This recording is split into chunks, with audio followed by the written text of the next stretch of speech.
नमस्कार, मेरा परिवार शाकाहार YouTube चैनल में आपका हार्दिक स्वागत है। आज हम सुनेंगे विश्वविख्यात परम संत बाबा जय गुरुदेव जी महाराज के उत्तराधिकारी परम श्रद्धेय पूज्य पंकज जी महाराज के विचार नशा व शाकाहार के प्रति। देखो प्रेमी भाई बहनों, हमारी आपसे प्रार्थना है कि आप सभी लोग शाकाहारी रहिएगा, क्योंकि हमारे गुरु महाराज ने शाकाहार पर विशेष जोर दिया। गुरु महाराज हमारे कहते थे, ये बच्चे बच्चियों तुम लोग शाकाहारी रहना, शाकाहार का प्रचार करते रहना, इसी से देश और दुनिया में भारी परिवर्तन होगा। प्रेमी भाई बहनों, अरे परिवर्तन कोई कानून बनाने से नहीं होगा, परिवर्तन कोई फांसी देने से नहीं होगा, परिवर्तन कोई आंदोलन तोड़फोड़ हड़ताल करने से नहीं होगा। परिवर्तन तब होगा जब लोगों के विचार बदलेंगे, लोगों की भावनाएं बदलेंगी, और विचार जब बदलेंगे जब लोगों का खान पान शुद्ध होगा।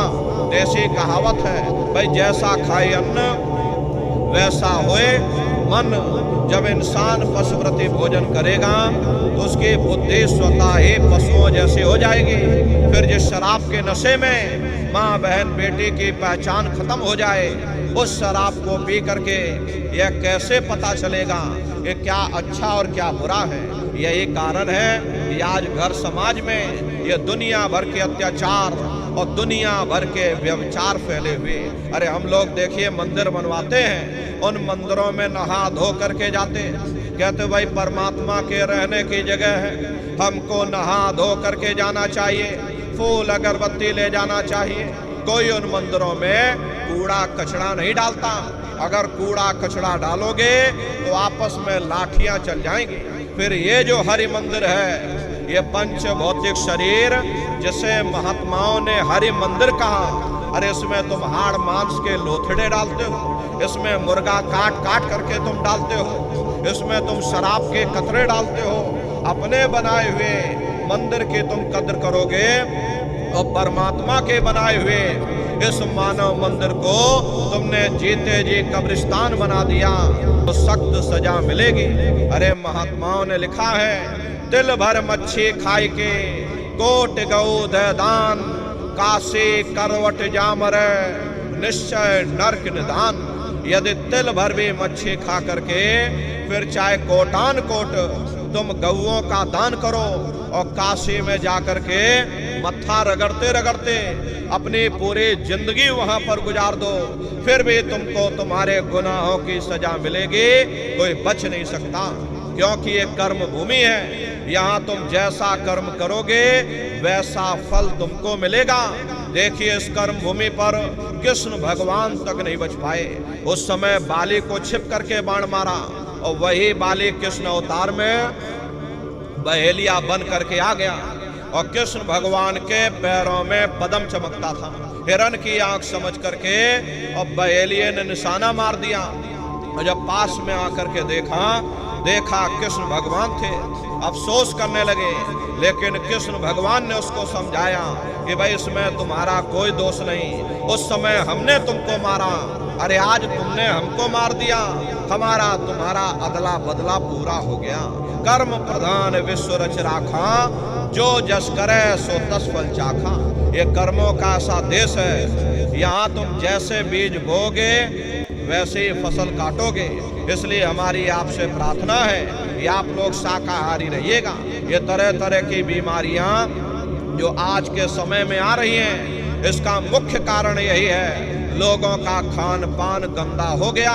अरे प्रेमी भाई बहनों, आप सभी लोग पढ़े लिखे हो, अपनी अपनी बुद्धि से विचार करिए। जब इंसानों के खून में जानवरों का खून मिल जाएगा, इंसानों के अंदर जब जानवरों के कीटाणु पहुंच जाएंगे तो न जानवरों की दवा काम में आएगी, न इंसानों की दवा काम में आएगी, तो परिणाम क्या होगा? ऐसी महामारियां फैलेंगी। अभी कोरोना जैसी महामारी आई, पूरा विश्व तबाह हो गया, लोग अपने अपने घरों में कैद हो गए, कोई किसी से मिलने को तैयार नहीं। न जाने कितने घर परिवार उजड़ गए, न जाने कितनी लाशें बह गई, न जाने कितने बच्चे अनाथ हो गए, न जाने कितनी माताएं विधवा हो गई। लाखों लाख रुपया लेकर के लोग अस्पतालों के चक्कर काटते रह गए, एक ऑक्सीजन का सिलेंडर नसीब नहीं हुआ। कारण क्या है?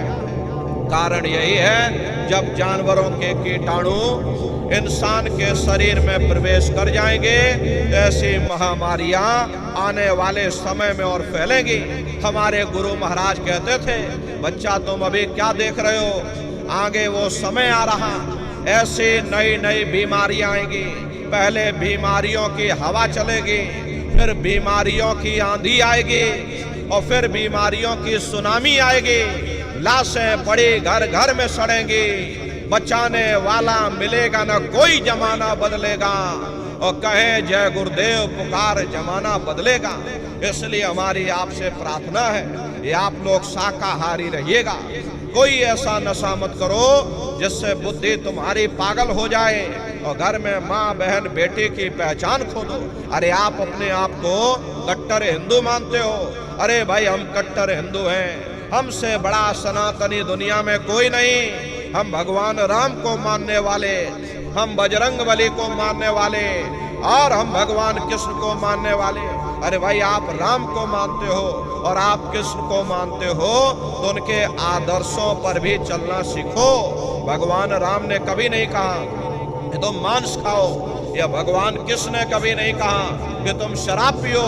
जितने देवी देवता अवतार हुए सभी यही कह करके गए, अहिंसा परमो धर्मा। अगर हमने किसी को बनाया नहीं तो मिटाने का अधिकार हमारे पास नहीं। अरे आप इंसान हो, इंसान का काम है दया करने का, दया धर्म का मूल है।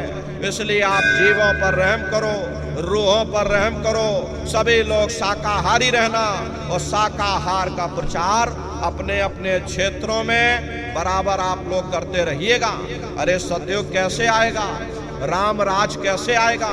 राम राज कोई भाषण देने से नहीं आएगा, राम राज कोई नारा लगा देने से नहीं आएगा, राम राज कोई भगवा फहरा देने से नहीं आएगा। अरे भाई राम राज जब आएगा जब लोगों के अंदर अच्छे विचार आएंगे, वरना राम के समय में भी रावण जैसे असुर होते थे, कृष्ण के समय में भी कंस जैसे असुर होते। मानव धर्म का पालन करेगा।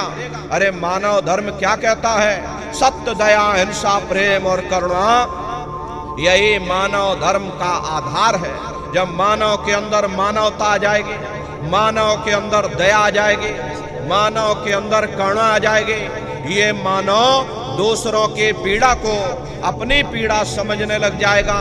जब इंसान के अंदर इंसानियत आ जाएगी तब सही मायने में देश में राम राज आ जाएगा। इसीलिए महात्माओं ने कहा राम राज को लाना है तो पहले मानव धर्म अपनाना है। मानव को पहले मानव धर्म अपनाना पड़ेगा, मानव को मानवीय गुण अपनाने पड़ेंगे। इसीलिए हमारे गुरु महाराज कहकर गए, बच्चा गांव गांव जा करके तुम हमारे संदेशों को जन जन के बीच में पहुंचा दो। गांव गांव के लोग शाकाहारी हो जाएं, गांव गांव के लोग सदाचारी हो जाएं, गांव गांव के लोग चरित्रवान हो जाएं, आंखों में माँ बहन बेटी की पहचान कायम हो जाए। तो जब हमारा ये गांव बदल जाएगा तो ये पूरा समाज बदल जाएगा, निश्चय ही कलयुग में सतयुग आ जाएगा। इसलिए प्रेमी भाई बहनों, धर्म के प्रचार में आप सभी लोग अपना अपना योगदान दीजिएगा।